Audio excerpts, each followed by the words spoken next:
Estamos aqui para um vídeo de FNAF 3, as atrações dos horrores.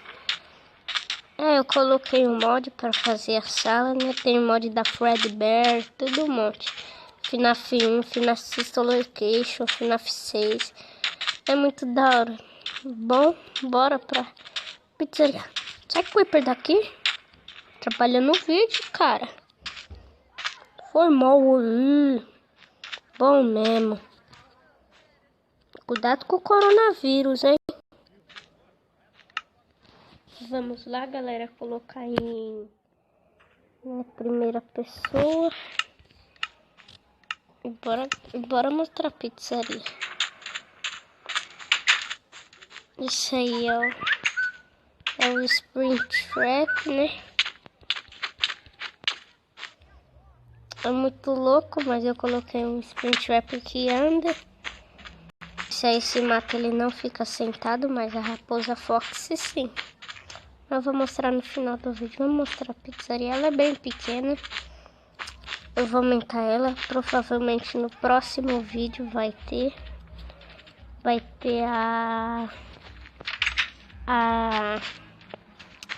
o vídeo dela um pouco maior. Coloquei 2 portas de segurança. E que eu coloquei 2 mods junto. Veio 2 Bonnie, um diferente que o outro. E 2 Freddy, um diferente que o outro. Ó. Esse Freddy. Esse maiorzinho.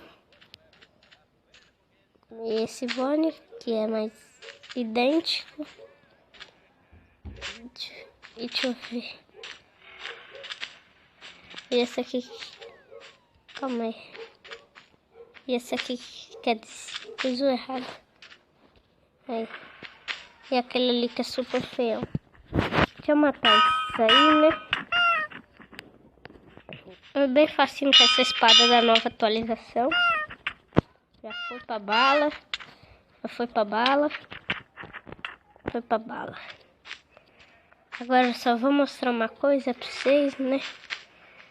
Caramba, Bonnie, tu tá foda, hein? Tá até andando aí, sem saber.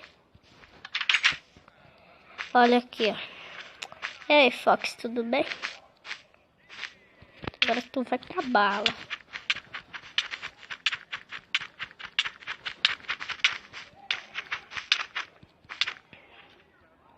Aí ele fica sentado, depois de um tempo ele desaparece.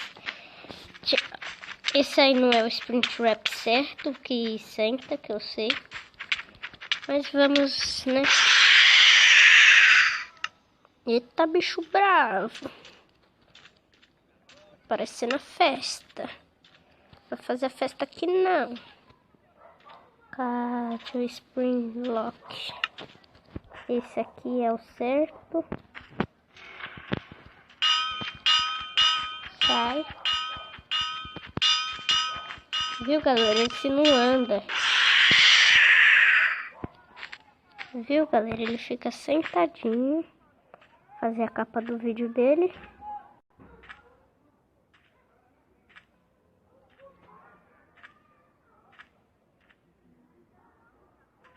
Pronto, fiz. E falou, fui.